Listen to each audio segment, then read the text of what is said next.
Have you ever really stopped to think about what school is for? I mean, is the goal to just fill our heads with facts and dates? Or is it about being able to actually do things, to solve problems out there in the real world? It's a huge question, right?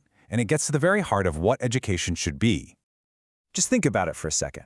There is a world of difference between just knowing something, like a fact in a textbook, and actually being capable of using that knowledge to get something done.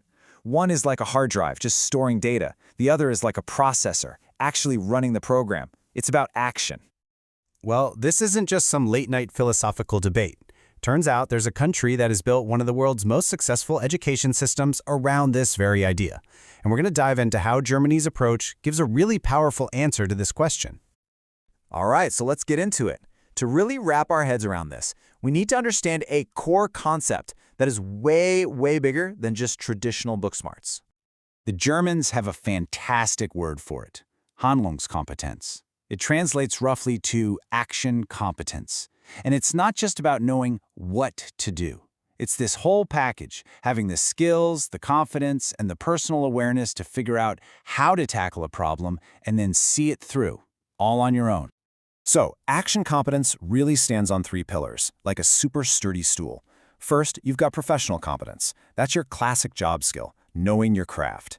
Then there's social competence. Can you actually work with other human beings?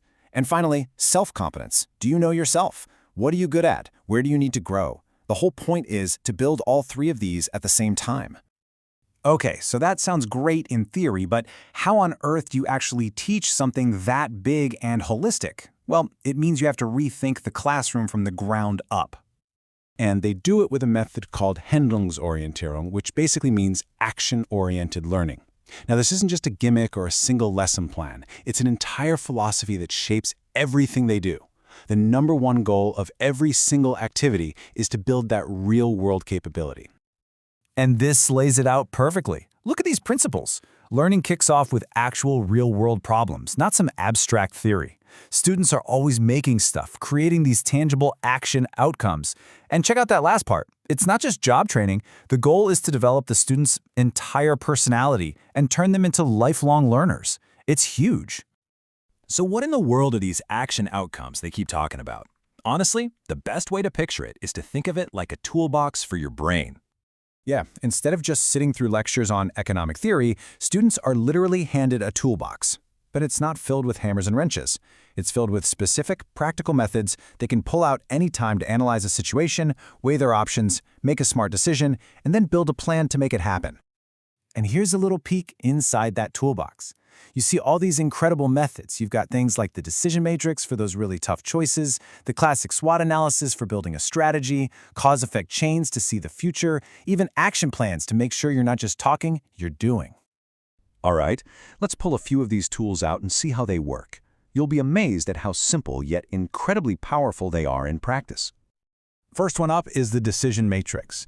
This thing is a lifesaver when you're stuck between a few different options and you've got a million different things to consider. So in this example, say you're choosing an investment. You just list out what matters to you, like price or customer service, and then you give each one a weight based on how important it is. Then you score each option, do some simple math, and boom, the best choice becomes crystal clear. Here, option 2 is the winner. It just cuts through the noise and turns a messy gut feeling into a logical answer. All right, next up is a tool you've probably heard of before, the SWOT analysis. It's an absolute classic in strategic planning, and for good reason. It makes you look at any situation from every possible angle. So you've got your internal strengths and weaknesses, and the external opportunities and threats. But here's the magic trick. It's not just about listing them. It's about combining them to cook up a strategy. Like, how can we use our strengths to jump on those opportunities? This simple 4-box grid transforms a basic list into a powerful plan for action. And for our third tool, let's look at the cause-effect chain. This one is so important for thinking through the consequences of your actions, for understanding how one little thing can create a massive ripple effect. Just follow this chain here. The central bank makes one move. They lower interest rates. That one decision sets off a domino effect, step by step, to the entire economy, and it ultimately leads to prices going up. It's such a powerful way to visualize how A leads to B, which leads to C. So here's the thing that ties it all together. This isn't just a bunch of random classroom exercises. There's a direct, unbreakable line from that big picture philosophy we talked about to the practical tools students are using every single day. And this table just makes it so clear. Every big abstract goal from the curriculum, like develop analytical skills, is directly connected to a concrete tool, like the SWOT analysis. This is how they make sure that learning is never just in your head. It's always tied to something you can actually do. Now, if you're thinking this is all just about creating super efficient little worker bees, listen to this quote. This is from the official curriculum framework. The goal isn't just skills. The task is to develop the student's entire personality based on the ideals of democracy and freedom. And that, right there, is the mic drop. That's the whole point. This Handlungskompetence system isn't just about training people for jobs. It's a form of civic education. The ultimate goal is to create citizens who aren't just good at their work, but who are capable, thoughtful, and responsible members of society. And that leaves us with a really powerful question to chew on. What would our world look like if every student everywhere graduated not just with a head full of knowledge, but with a practical, proven toolbox for action? What if we focused less on what they know and more on what they can do? It's something to think about for sure.